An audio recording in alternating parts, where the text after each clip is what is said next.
A palavra do Senhor nos diz aqui: quando se aproximavam da aldeia para onde iam, fez ele menção de que ia passar adiante, mas eles foram constrangidos, dizendo: fica conosco, porque é tarde e o dia já se declina. Entrou para ficar com eles, e aconteceu que quando estavam à mesa, tomando ele o pão, abençoou e tendo-o partido, lhes deu. Então se lhes abriram os olhos e reconheceram, mas não permaneceu na presença deles. E disseram um ao outro: por que, ou porventura, não nos ardia no coração quando ele pelo caminho nos falava e quando nos expunha as escrituras? Vou ler mais uma vez o 32. E disseram um ao outro: porventura, ou por que não nos ardia no coração quando ele pelo caminho nos falava e quando nos expunham as escrituras? Isso aqui é uma pergunta que eles se fazem. E na mesma hora, levantando-se, voltaram para Jerusalém, onde acharam reunidos os 11 e os outros com eles, os quais diziam: o Senhor ressuscitou e já apareceu a Simão. Então os dois contaram o que lhes acontecera no caminho, e como fora por eles reconhecido, ou como reconheceram o Senhor no partir do pão. Só até aqui. Curve a sua cabeça, feche os seus olhos. Eu quero orar por você. Meu Deus, muito obrigado pela oportunidade de estarmos aqui nesta noite, Pai, porque nós sabemos que sem o Senhor não somos nada, e sem o Senhor nada podemos fazer. Pai, muito obrigado pela adoração tão tremenda que subiu como aroma suave às tuas narinas. Pai, eu tenho certeza que há um povo que se chama pelo teu nome, que nesta noite tudo que deseja é ouvir a tua voz. Como o Senhor usou lindamente os teus filhos aqui, Senhor, no louvor, como o Senhor tem usado cada pessoa, que cada terreno do coração esteja fértil, Pai, para receber a semente da tua palavra. Que eu e Fernandinho que estamos aqui para ministrarmos, Pai, porque eu não vejo aqueles que ministram tocando como acompanhadores de pregadores, mas eu vejo como ministros do altar, que estão ministrando junto com aqueles que pregam. Então, Deus, que sejamos instrumentos em tuas mãos, para que o teu nome seja glorificado, e para que possamos diminuir, e o Senhor possa cada vez mais ser engrandecido, em nome de Jesus. Se você crê, diga aleluia, e aplauda lindamente ao Rei da Glória. Amém. Meus amores, é muito natural na nossa vida nós olharmos para trás na nossa história e nos lembrarmos de alguns fatos, de alguns momentos que nós vivemos, quer sejam eles profissionais, quer sejam eles ministeriais, quer sejam eles pessoais, na nossa vida particular, com um cônjuge, com um namorado, com uma namorada, com um amigo. Talvez alguma atitude que nós tivemos. É muito natural você fazer uma retrospectiva da sua história, com o entendimento que hoje você tem, com a maturidade que hoje você tem, e você se questionar: por que eu agi assim? Por que eu não fiz diferente? Se eu tivesse agido diferente, eu não estaria pagando o preço que eu estou, ou não teria sofrido tanto como eu sofri. Por que eu não falei dessa maneira? Para que eu fui falar isso? Para que eu fui falar aquilo? Então bate em nós um arrependimento e um sentimento de culpa por aquilo que nós não fizemos e deveríamos ter feito, e por aquilo que nós fizemos e não deveríamos ter realizado. Ou então você diz assim: não, eu deveria ter dito isso, eu deveria ter agido assim, mas eu fui omisso. Então, tanto pela ação como também pela omissão, você se culpa continuamente, dizendo: meu Deus, eu poderia hoje viver uma outra realidade. Só que partindo do ponto de que você não tinha na época o entendimento e a maturidade que hoje você tem, Satanás é especialista em gerar e colocar sobre nós julgos e fardos pesados, para que não venhamos a conseguir romper no presente. E você sofre pelo passado, porque você não consegue superar aquilo que aconteceu. Você acha que superou, mas quando aquela ferida, ela é tocada, então você percebe que não está totalmente cicatrizada, ainda existe alguma lesão, ainda existe algum ferimento, alguma parte dela em aberto, que quando mexe naquele assunto, isso dói em você, isso machuca você. E qual que é, pastor? Como é que eu posso identificar de que eu ainda não fui totalmente curado? É quando se toca em um assunto e ele dói em você. Existem dois aspectos de você não querer mexer na caixinha do passado. Existe o aspecto de você não querer mexer porque aquilo lhe machuca, e existe o aspecto também de você não querer mexer porque passou, superou. O apóstolo Paulo declarou: esquecendo-me das coisas que para trás ficam, eu avanço para aquelas que estão adiante de mim. Então, não querer também falar sobre algo, isso revela também uma maturidade, uma superação, de que você não tem mais nenhum problema com aquilo que aconteceu. Mas o grande desafio em tudo isso não é em relação àquilo que está do lado de fora, é o sentimento que nós carregamos, é como nós nos culpamos, é como nós trazemos sobre nós um fardo tão pesado, enquanto o jugo do Senhor é suave e o seu fardo é leve. E é interessante que, entrando no contexto bíblico, 2 discípulos, eles foram a caminho de Emaús, porque eles moravam na aldeia de Emaús. E diz a palavra que, chegando o 3º dia, ao irem para Emaús, eles já foram com a informação das mulheres que foram até o sepulcro do Senhor Jesus e constataram, por ouvirem de anjos, de que ele não estava mais ali, de que ele já havia ressuscitado. Então, de repente, eles estavam no domingo voltando ali para casa, quando de repente eles estavam tristes, angustiados, e se aproxima deles naquele momento um homem, no qual eles não reconheceram, os seus olhos estavam encobertos. Meu pastor, teologicamente, qual que é a explicação que nós podemos ter para esse não reconhecimento? Seria um não reconhecimento espiritual? Também, mas acima de tudo, eles esperavam encontrar um Jesus, talvez cheio de chagas no seu corpo, com cicatrizes abertas ainda, feridas abertas, porque quando eles viram Jesus sendo crucificado, eles viram o quanto ele sangrou, o quanto ele padeceu, o quanto ele sofreu e o quanto ele estava machucado fisicamente também.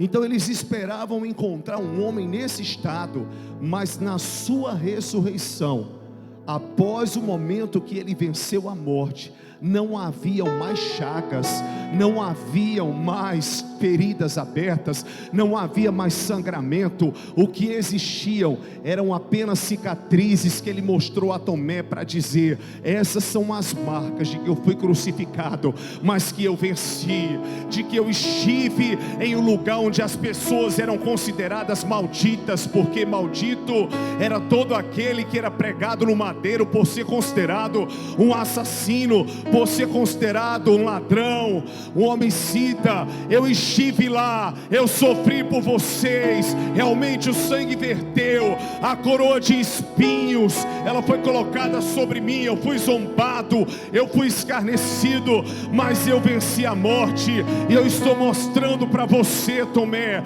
que não existem mais chagas, não tem sangramento, o sangue foi derramado lá, mas após a ressurreição, o que eu trago para vocês é a cobertura apenas do sangue espiritual, que vos purifica, que vos lava de todo pecado. Eu morri como filho unigênito, mas eu ressuscitei como primogênito entre muitos irmãos, trazendo a visão de uma nova aliança, de um novo concerto, da salvação que só podia partir através de mim, como cordeiro ali entregue pegue no lugar de vocês. Então eles esperavam encontrar feridas abertas, e a partir do momento que não havia sangramento, a partir do momento que só haviam cicatrizes, então naquele momento, como poderia ser esse homem o Senhor Jesus? Quando você sabe que uma pessoa se acidentou, se machucou, você espera encontrar essa pessoa inchada, você espera encontrar essa pessoa com o braço roxo, com a perna machucada, engessada. Mas Jesus não tinha nada a ver com aquele homem que foi crucificado. Jesus não tinha nada a ver com aquele homem que sofreu. Ele não estava com ataduras para cobrir as suas chagas. Ele estava andando a caminho de Emaús, na mesma vitalidade, na mesma força que aqueles homens estavam. Quantos creem que esse mesmo Jesus é aquele que habita em nós, é aquele que todos os dias ressuscita o nosso coração, os nossos sonhos e a nossa vida para a glória dele? Digam aleluia e aplaudam ao Rei da Glória. Oh, aleluia, glória a Deus. Então de repente se aproxima um homem. Sobre o que vocês estão falando? Pela aproximação e pelo questionamento dos discípulos que estavam a caminho de Emaús, tudo indica que Jesus se aproximou deles, estava perto deles, ouvindo o que eles falavam, mas por um tempo ficou calado, para entender qual era a comunicação dos discípulos. Mesmo sendo onisciente, ele sabia, mas ele passou um tempo em silêncio. Por que eu estou dizendo isso? Porque quando Jesus questionou, porque eles estavam tristes e falando sobre isso, eles começaram a questionar por que o Senhor não sabia, sem saber que era Jesus, era um estrangeiro para eles, dos acontecimentos que haviam existido em Jerusalém, daquele que foi prometido, daquele que veio para salvar a humanidade, daquele que veio para resgatar o homem. E nós pensávamos, disseram os discípulos, que ele viria para redimir o povo. Mulheres disseram que ele ressuscitou, mas nós não vimos. Estavam diante do Senhor, mas sem perceber que era ele. E diz a palavra que naquele momento Jesus começa a tentar abrir os olhos daqueles homens. E meu pastor, e por que Jesus passou um tempo em silêncio, ouvindo? Porque a partir do momento que aqueles homens olham para Jesus e diz: você é estrangeiro? Você não sabe o que aconteceu? Então isso quer dizer que Jesus ouviu a conversa. Isso quer dizer que Jesus sabia do que eles estavam ali trocando como ideias. É de repente duas pessoas estarem aqui conversando e de repente outra se aproxima. Como é que você vai questionar aquela pessoa que se aproxima, se ela não está sabendo o que está acontecendo, se ela não estava ouvindo o que você estava falando? Então naquele momento, o Senhor Jesus, ouvindo todo o discurso: você é estrangeiro, todo mundo sabe. Em outras palavras, a conversa repercutiu, a conversa se espalhou.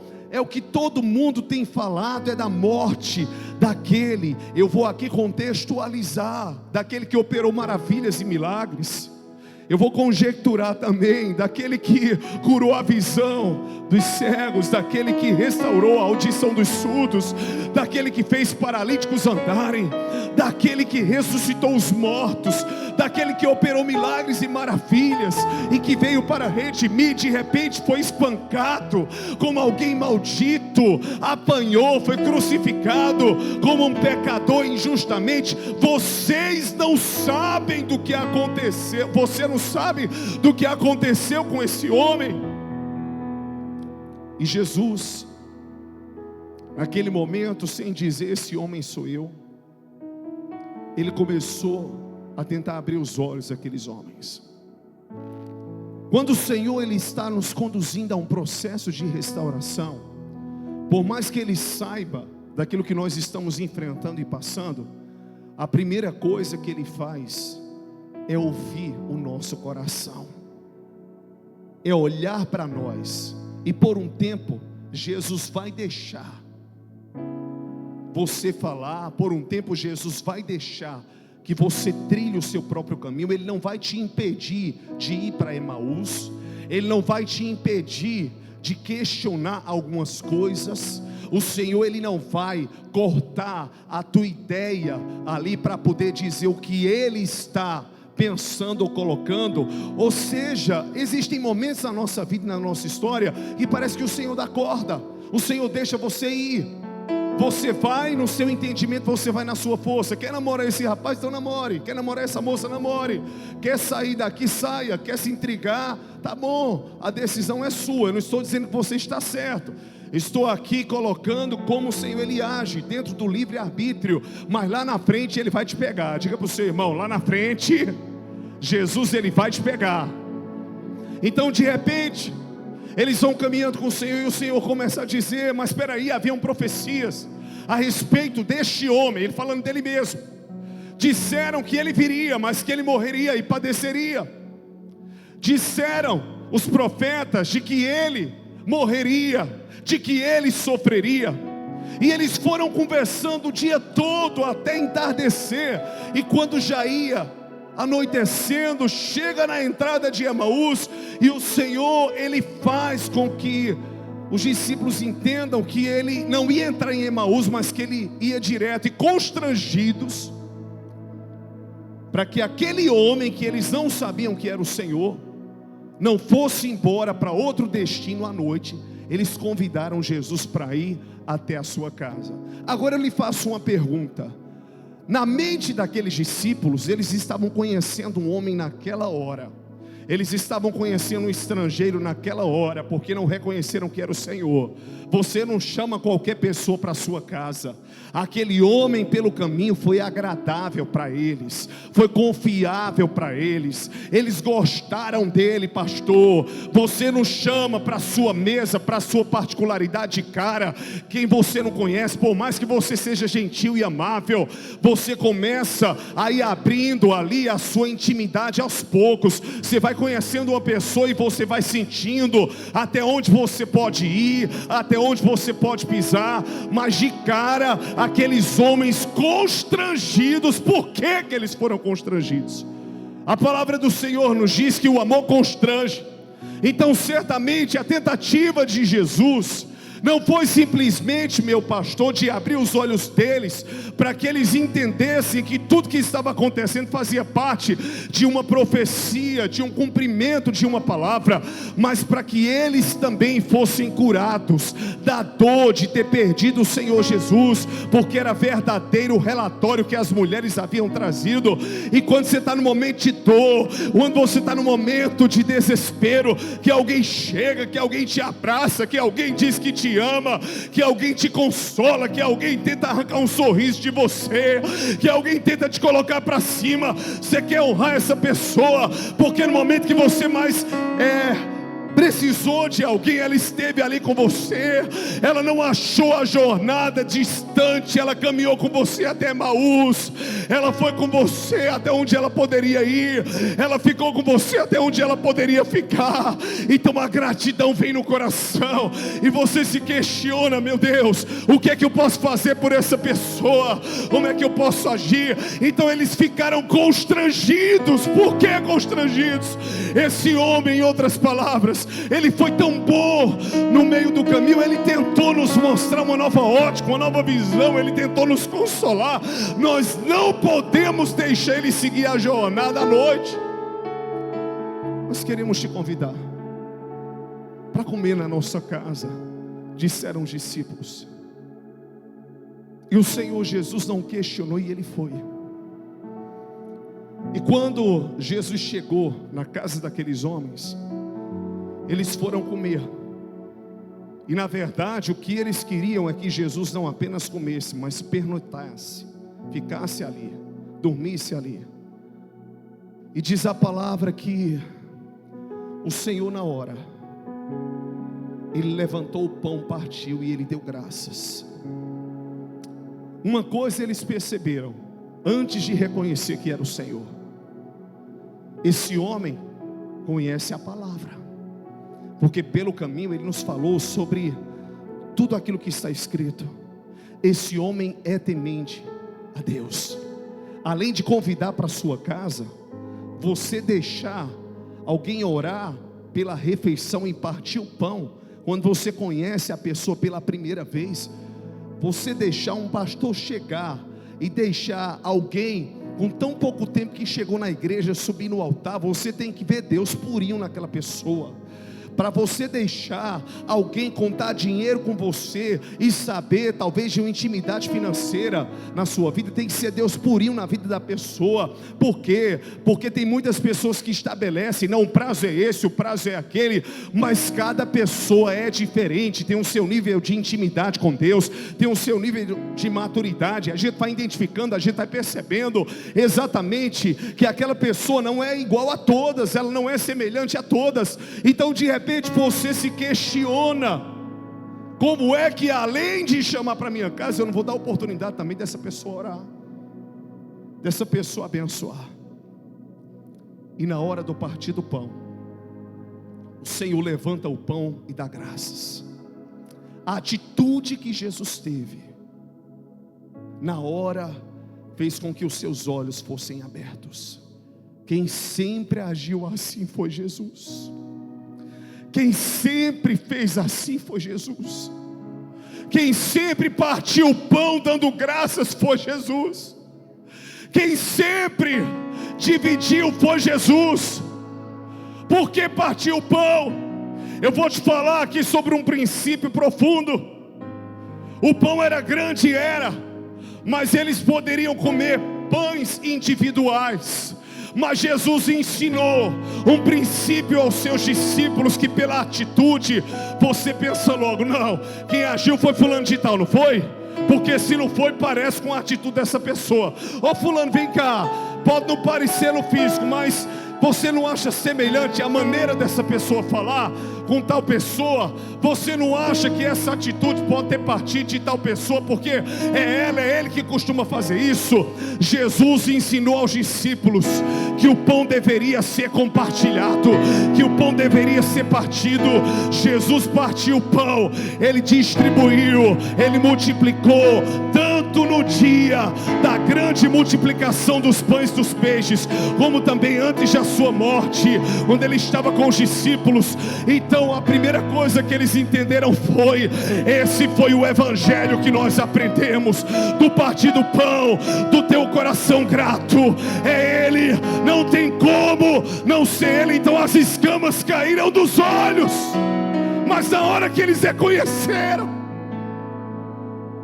o Senhor desapareceu. Não, peraí, meu irmão, me explica o restante. Você se questiona, você deixou a conversa pela metade. Agora que eu comecei a entender. Quer ver coisa terrível? É você, alguém te contar uma história extremamente importante e você ser interrompido por outra situação. Eu tenho certeza que ao chegar em casa você vai dizer: olha, ou vou ligar para você, ou então amanhã vamos nos encontrar para você terminar de me contar o que foi que aconteceu. Você quer entender os detalhes, você quer saber como é que ele ressuscitou, como é que as coisas aconteceram. E no momento ele desapareceu e ficou o questionamento, a pergunta: por quê? Nós sentimos que queimava no coração. Eles não disseram que não sentiram nada, eles sentiam que algo estava acontecendo de diferente dentro deles, mas eles não conseguiam identificar o que era. É como você hoje na igreja: não, é Deus que está falando comigo, é Deus que está ministrando ao meu coração, é Deus que está liberando uma palavra, é Deus que está trazendo o norte. Mas de que maneira, de que forma, para onde eu vou, onde é que eu fico, o que é que eu faço? E você só quer entender como chegar ao fim, mas que você já entendeu o começo, que é Jesus. E naquele momento eles se questionaram: por quê? Nosso coração não ardeu quando pelo caminho Ele nos expunha as escrituras e nos ensinava. E eu quero chegar num ponto que Deus quer que eu chegue nesta noite. Esse porquê vai ter que sair da sua vida para você ser curado. Fala para o seu irmão: esse porquê vai ter que sair da sua vida. Se questionar pelo passado não vai te ajudar. vai trazer um peso ainda muito maior. Por que eu não agi assim como mãe? Por que eu não agi assim como pai? Por que eu não agi assim como pastor? Por que eu não agi assim como marido, como esposa, como amigo? Eu me perguntei muitas vezes por que eu não fiz assim, por que eu não agi diferente. E Deus falou comigo dizendo: André, nada vai mudar o que aconteceu. Agora uma coisa é certa: aprenda com tudo que houve e acerte, busque acertar no presente e olhe para o futuro.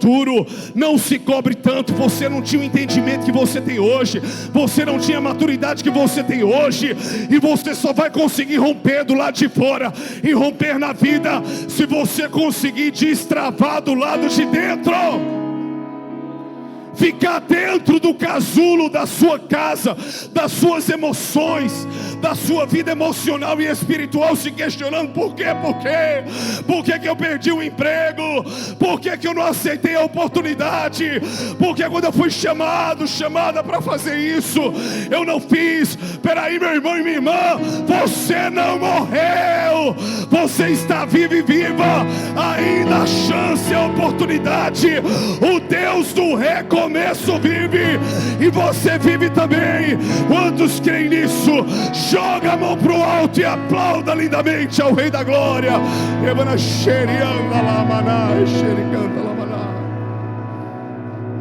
E de repente,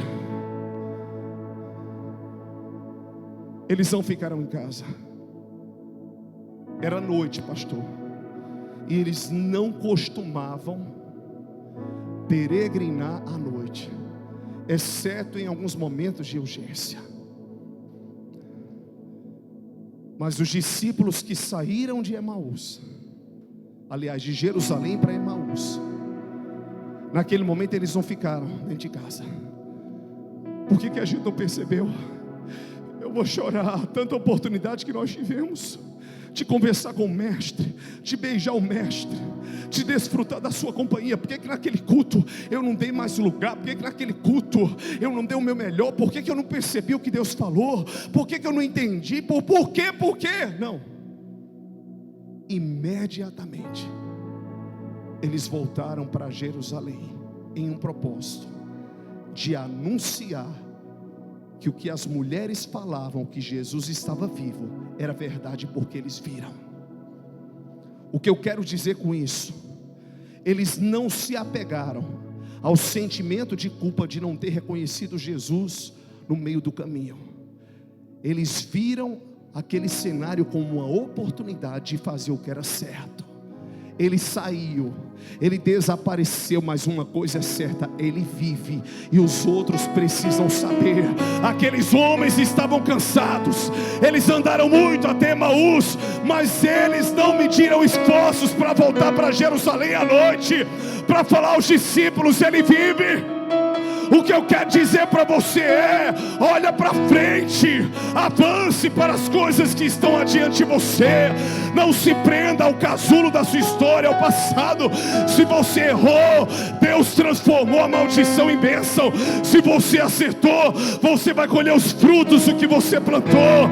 Mas entenda uma coisa: não é se auto-martirizando, não é se flagelando que você vai conseguir romper e avançar. É entendendo: eu errei, mas eu sou um ser humano, e Deus me restaura, me perdoa e me dá a oportunidade de recomeçar e fazer diferente. Volta para Jerusalém, para o lugar da ressurreição, para dizer o que você viu. Tem gente que recebe milagre, clama pelo milagre, pastor, e quando vive um milagre fica calado. Tem gente que ora pela família, e quando Deus faz, a família fica calado. Tem gente que vem para a igreja, Deus fala dentro da sua necessidade, e você muitas vezes não compartilha para gerar fé no coração das pessoas. Não é para exaltar o homem, é para dizer para as pessoas o que Deus fez na sua vida, para que Ele seja glorificado. O que eu quero dizer para você é: o que passou, passou. Você não vai ter uma amnésia, você não vai esquecer, mas você vai superar. E a melhor forma de você superar é você voltando para Jerusalém. O que é voltar para Jerusalém? Volte para o lugar da ressurreição e comece a anunciar o que Deus fez e tem feito. Chegue para as pessoas e diga: você via um doente, uma doente, um deprimido, uma deprimida, alguém quebrado financeiramente, mas Deus já tem feito. Eu não vi muito, eu não sei de muito, porque ele desapareceu, mas uma coisa eu sei: ele está vivo. E se ele está vivo, algo acontecerá de extraordinário. Eles voltaram. Primeiro princípio, só vou citar para a gente ganhar tempo, que vai te levar à superação do sentimento de culpa. Vença o seu cansaço. Eles estavam cansados fisicamente pela caminhada, mas eles voltaram para Jerusalém. Não ficaram lamentando: ah, porque isso aconteceu comigo, ah, porque fulano foi. Faça o certo agora e deixe que o mais o Senhor fará. Quem vai te respaldar e te justificar é o Senhor. Amém ou não amém? Amém ou não amém?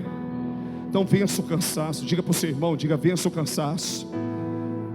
Diga: você não está aqui na terra para andar, você está em uma maratona, você está aqui para correr. Eles voltaram depressa. O que isso nos instrui, pastor, é que quando foram para Emaús, foram lentamente, mas quando voltaram para Jerusalém, voltaram mais rapidamente. Quando você sabe que Jesus vive, que aquele que habita em você, Ele vai fazer e vai operar, você começa a adquirir velocidade. Onde havia fraqueza, vem a força. Onde havia impotência, o Senhor traz potencialidade. Onde havia fragilidade, Ele manifesta a sua força. Onde havia pequenez, Ele manifesta a grandeza. Onde havia pecado, Ele perdoa, restaura e sara as tuas feridas, te purificando de todo pecado. E Ele te faz ter mais velocidade. Volta com força, sabe por quê? Vai com tudo, vai com tudo, porque aquilo que te paralisou não foram em si as tuas pernas, mas foi a não superação do teu coração. Supere. Dê uma ordem. A sua alma dê uma ordem. Diga à sua alma: você vai ter que perdoar. Não é por merecimento, é porque é certo. Você vai ter que amar. Não é porque alguém merece ou não, porque nem você nem eu nós merecemos, mas é porque é certo. Você vai ter que reconstruir porque é certo. Vença o seu cansaço. Em segundo lugar, os dois voltaram juntos para Jerusalém. Diga assim para o seu irmão, diga: nunca ande só. Sempre, fala para o seu irmão, sempre ande com pessoas que compartilham da mesma visão que você. A pior coisa do mundo é você dizer eu creio, e alguém dizer, declarar, aliás, ao seu lado, eu não creio. A pior coisa do mundo é você dizer eu acredito que Deus Ele pode fazer, e a pessoa dizer do seu lado, não, mas eu não acredito, porque por tantas coisas já aconteceram e até aqui Ele não realizou nada. É você dizer eu sei que Deus Ele vai mover, que Ele vai abrir essa porta, e a pessoa que está do teu lado declarar, dizer para você, não, mas essa porta está fechada, ela não vai se abrir. Eu sei que eu tenho que estar na igreja, que ir para a igreja, que romper dentro daquilo que Deus colocou nas minhas mãos, e alguém dizer do seu lado, não, você não tem que romper não, porque tudo que você poderia ter feito, você já fez. Onde você poderia ter ido, você já foi. O que você poderia ter realizado, você já realizou. Mas o Senhor, Ele está dizendo, eu vou colocar parceiros de fé, eu vou colocar gente de fé do teu lado, para você não andar só. Se é para voltar para Jerusalém, um deles poderiam ter dito, eu fico aqui descansando, você vai. Não, viemos juntos, vimos juntos. estaremos juntos. Por quê? Porque um testificaria o que o outro falaria. Porque que João Batista, ele veio antes do Senhor para preparar o caminho, para dizer: eu batizo com água, mas aquele que vem após mim é mais poderoso que eu, vos batizará com o Espírito Santo e com fogo. Para superar o sentimento de culpa, diga para o seu irmão: ande com gente de fé. Se tem gente que afasta, se tem gente que espalha, não é gente para andar com você. Você tem que andar com gente que ajunta, com gente que ama, com gente que te ensina o que é certo à luz da palavra, com gente que está respaldada na palavra. Ouvir mentores e pessoas que olharão para você e vão dizer: o caminho é esse, é isso que a Bíblia diz, e não tem mais, ou porquê? Porque é o que está escrito. Ela é inerrante, ela é imutável. Deus vela sobre a sua palavra para cumpri-la. Eles voltaram juntos, e ao chegarem eles encontraram os 11 reunidos, e eles disseram: nós vimos o Senhor, e nós queremos confirmar o que aconteceu conosco. Princípio 3, para superar o sentimento de culpa: comece a testemunhar do que você enxergou. Comece a testemunhar da parte boa da história. Eles não chegaram dizendo: olha, nós estamos aqui arrasados. Podem subir, meus lindos, porque nós estávamos com o Senhor e não o reconhecemos. Fomos fracos. Não, eu vim aqui só para dizer que pode ter sido fração de minutos ou segundos, mas que eu vi que era Ele.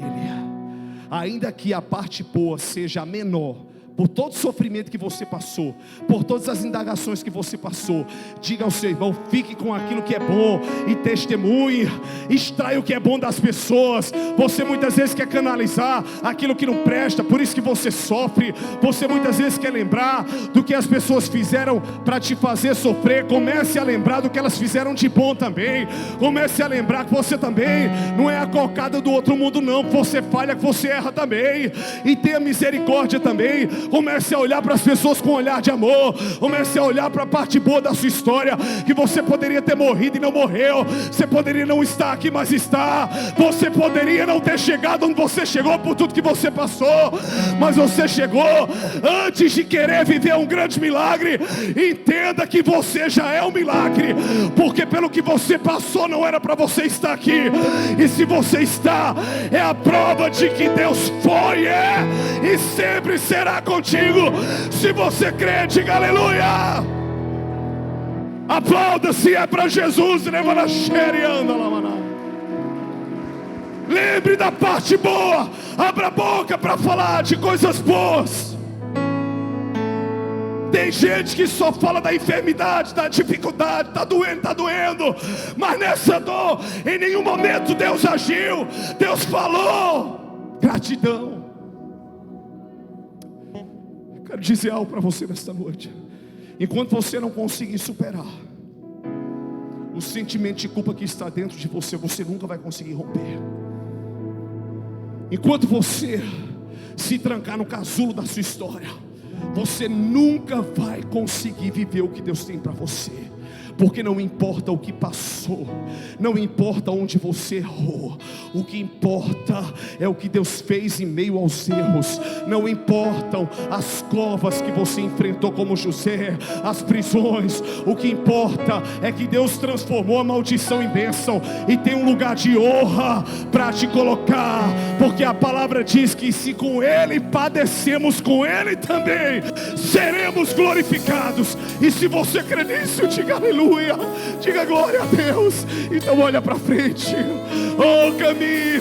para aquilo que está diante dos seus olhos. Vai comunicar que Ele vive. Vai comunicar o que Deus falou contigo hoje no culto do renovo.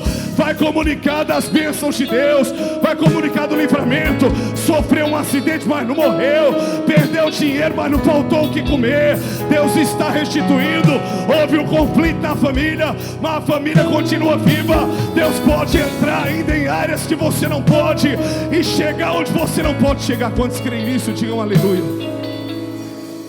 Moça, você, uma blusa, eu não sei se é uma cor terrosa.